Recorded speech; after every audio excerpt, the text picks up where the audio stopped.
All right, so I'm going to tell you a little story. This is a fun little story, okay? So it was about 3.5, 4 years ago.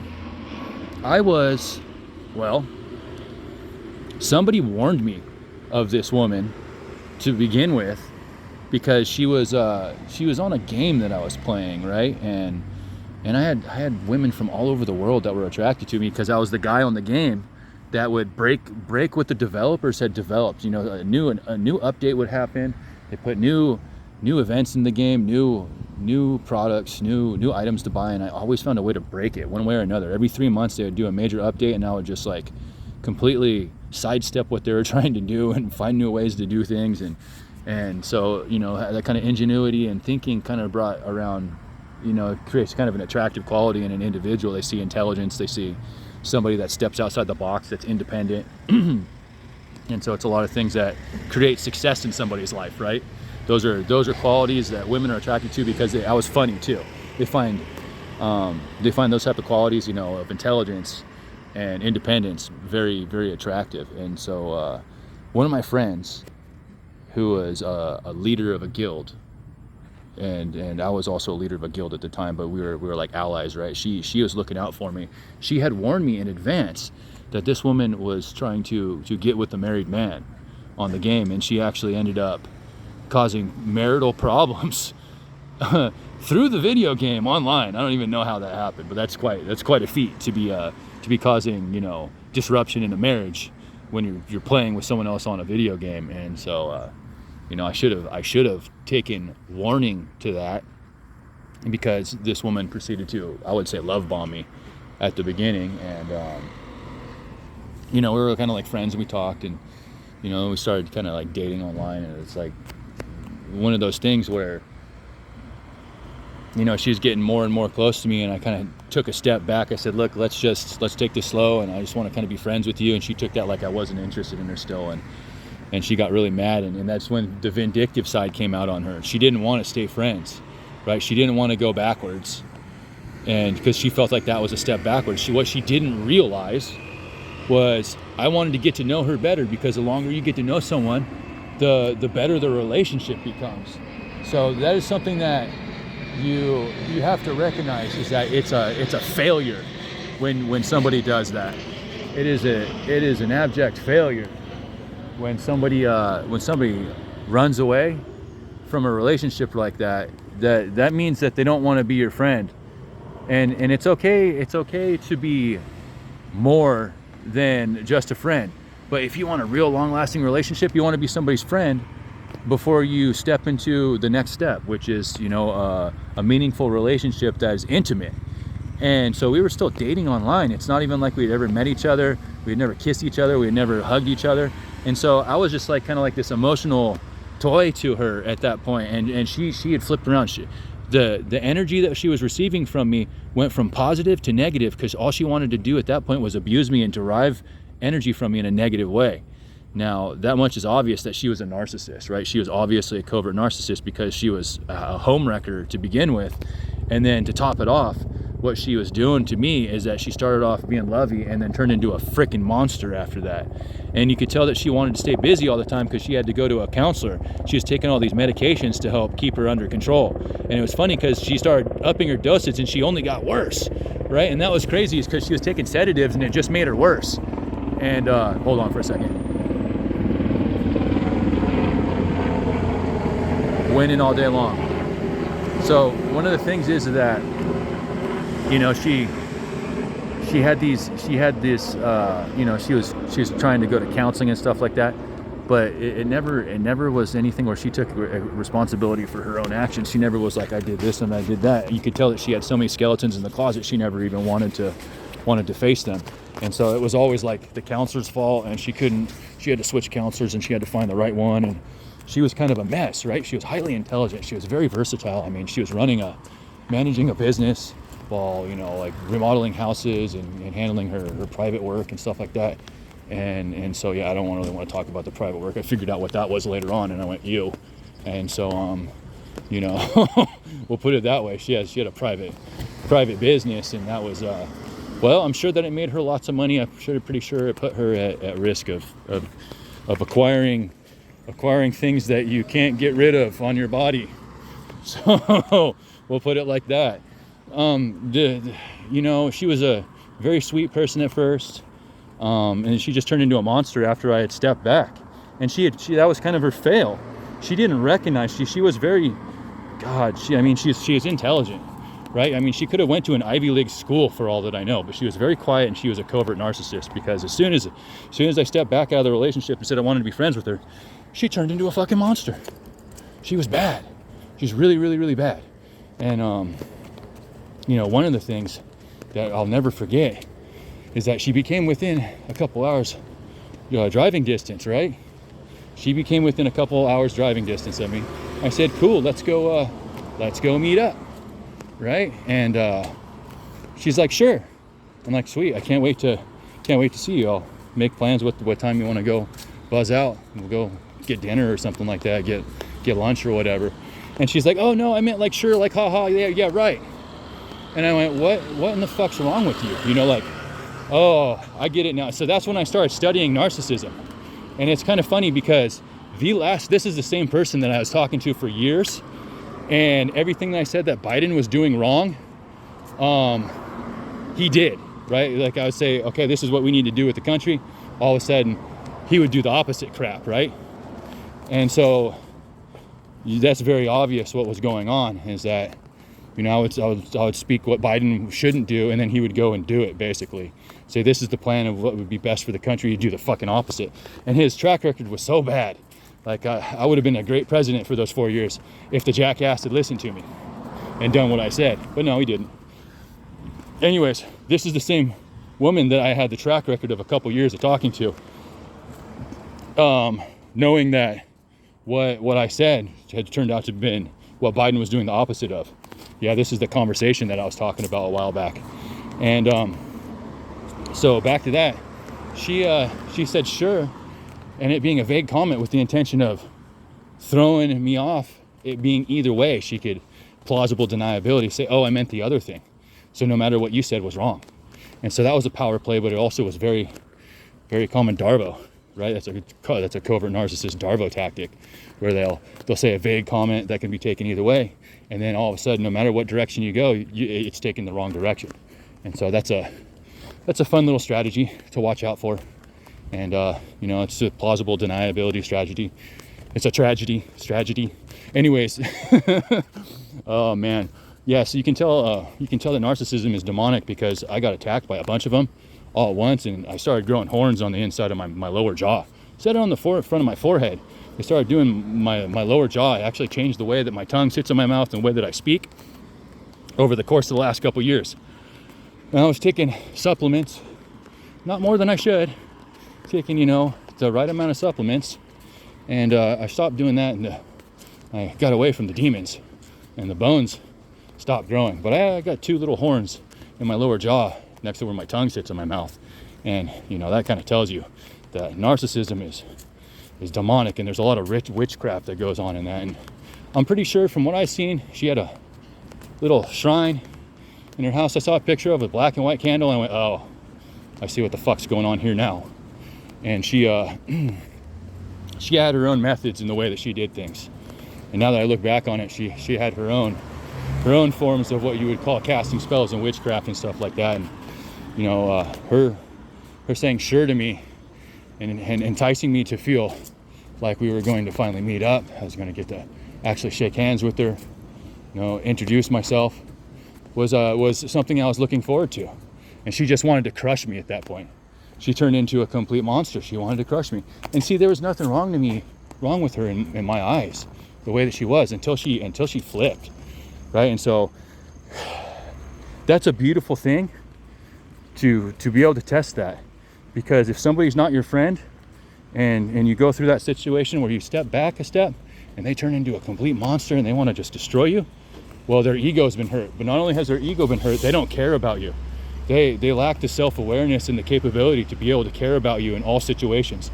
You don't want to be with someone like that. It doesn't matter if they're a millionaire, a billionaire. It's not worth any amount of money to be with someone who, in a bad situation, is going to turn on you like that. And so that's actually what a lot of people don't recognize and don't know, as far as what you can use as a defining mechanism in a relationship, is you see where they're going to be if you're just going to be a friend. If you want to make that choice, we are just a friend, and they turn into a monster. They don't like that because they want to be your significant other.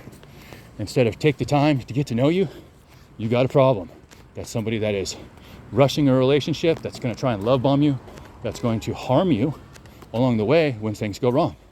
See, that's what patience is all about, and that's why a lot of the Zen masters, a lot of the intelligent people recognize that patience is a virtue, and that virtue is what saves you. That is your savior, and that's why you want to have that patience, because patience is something that can heal, but it also can protect you from hurt.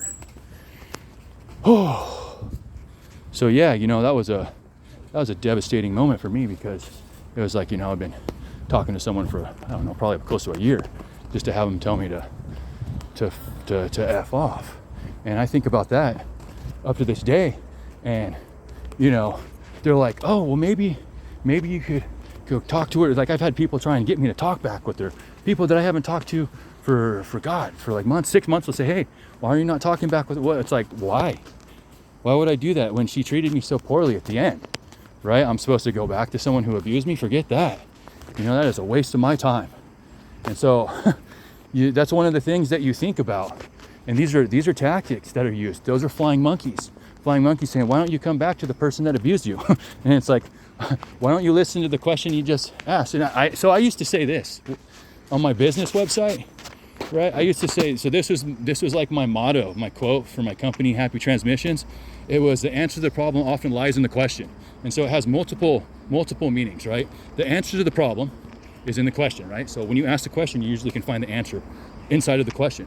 But the answer to the problem often lies within the question means that when you look at the question, it might not necessarily be telling you the truth of exactly what you want to know the answer to be. And so that's a very wise decision to understand that when you're asking a question, what is the question you're asking to find the answer? So yeah, this is me machine gunning, because right now I'm not really thinking about what I'm saying. This is my machine gun voice. So this is coming from what you would call like a divine intervention, a divine thought process. Because when I start talking at this rate, my mouth is not able to keep up with my mind is not able to keep up with my mouth. So what you're getting is essentially a presence that comes from deep within inside myself. And that is what I would say one of my blessings is. And so, the answer to the problem often lies in the question is one of the wisest things that you can possibly think about, in the way that it has multiple meanings and multiple understandings.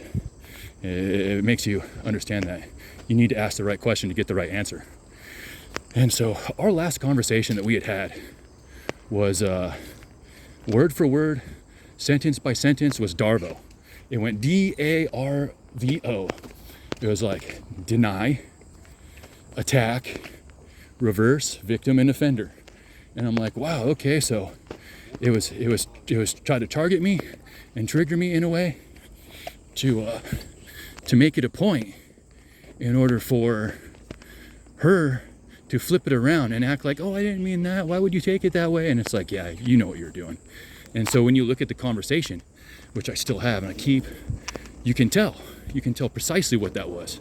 That was the intention to attack me, look like the victim, deny it, and then flip it around like I'm supposed to be the one apologizing for her nonsense. And that's the beautiful thing, is that when you see that, you know what it is. And I don't play those games. This is not in my job description. And like I said, one of the wisest things you can do is be a patient person. I have been celibate for 16 years. I'm very proud of that. There's not many men out there who have been celibate for that long, especially that look like me. To put it that way. So, how do you want to be, right? How do you want to be? So, I've made it a very, very strategic point to make sure that I spend all my time thinking and bettering myself And it's funny because these channels will try and like spiritually attack you and say like, oh yeah, your significant other is in trouble, they're not sleeping. And it's like, I don't sleep anyways. I don't sleep regardless of whether anything's been done to me or not. It's like, witchcraft attacks will make it so you don't sleep too. Right? So when people try to word curse you and say that you can't sleep well, the demons will do that. So you have to be very careful. And the Illuminati will run colors, right? They'll run colors of black and white.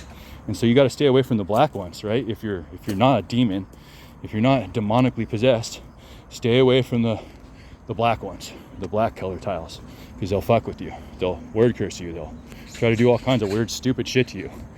And if you're aware of it, then you just rebuke it, cancel it out, let them know that they have no power over you and they can't do anything to you.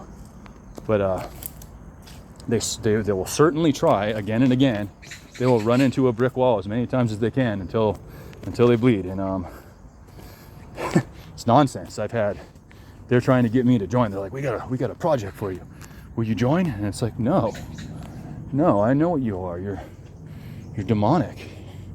You have the intention of harming me. You've damaged me quite a bit already, and you want me to continue joining you? Why? So you can continue abusing me? Yeah, give me a break.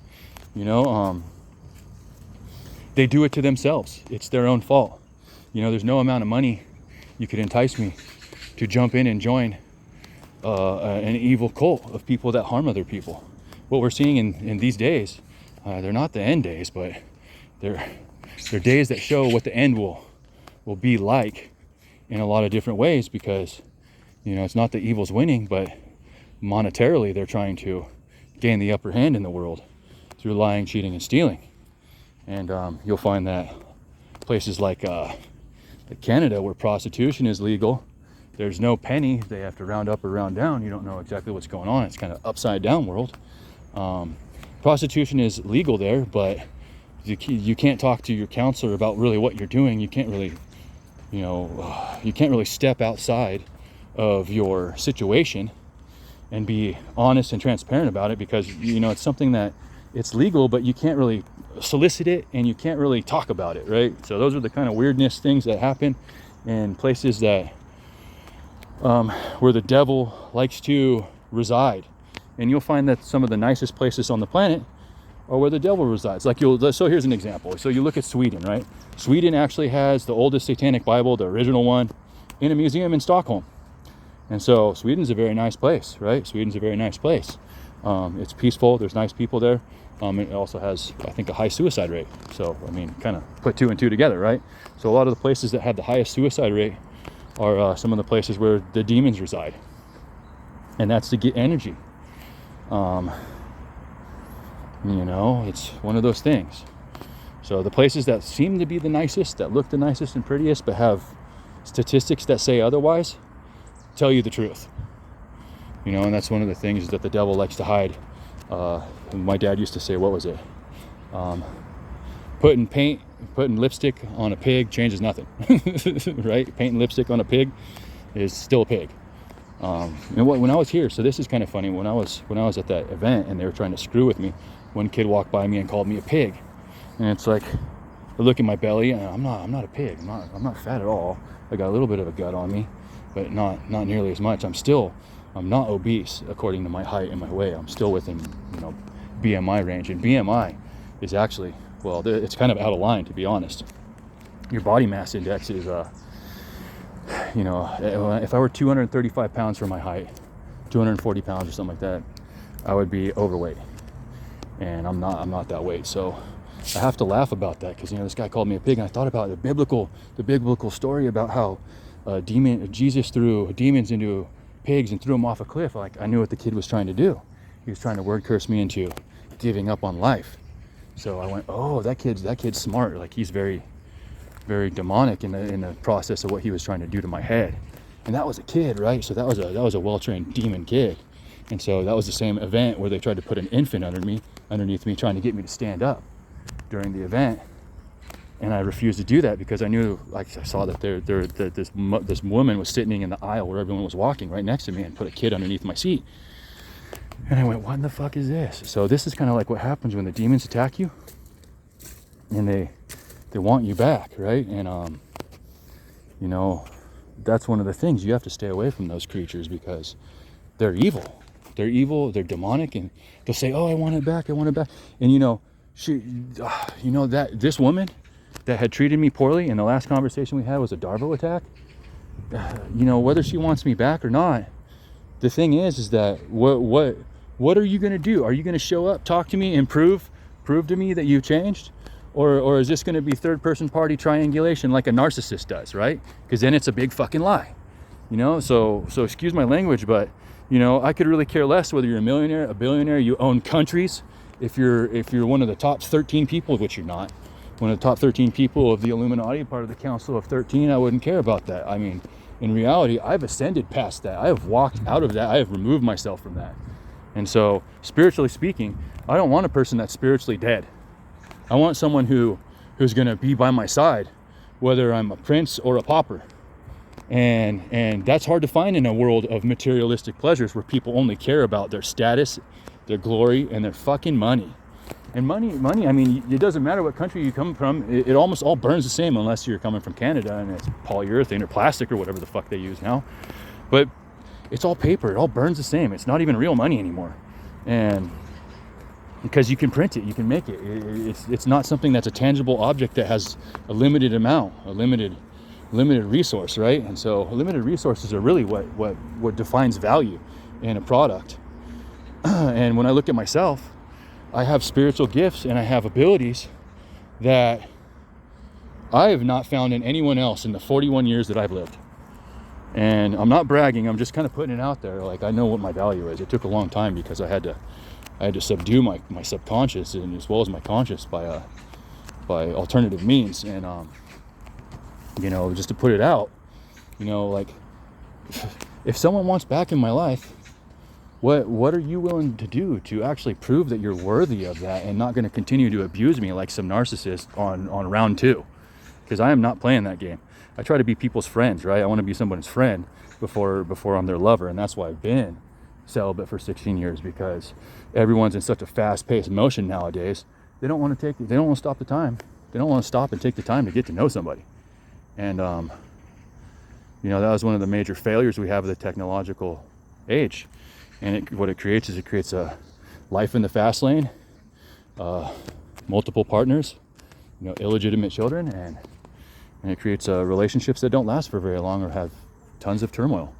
And I don't want any of that. I want a stable relationship. I want my kids to grow up with me and my wife in their life until they're adults and they're, you know, past that point.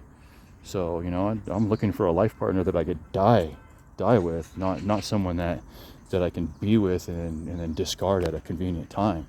See, that was the difficult part, is that she was like, okay, I'm done with you, next. And it's like, all right, okay, that's fine. Don't want to be my friend. That's cool. See you later. But she kept me around to abuse me, right? She would just sit there, tolerate me, but she never told me to leave, never talk to her again, which is really what would have been the kind thing to do, instead of continually abuse me, continually psychologically torture me while she was saying she was going to try and kill herself over the winter.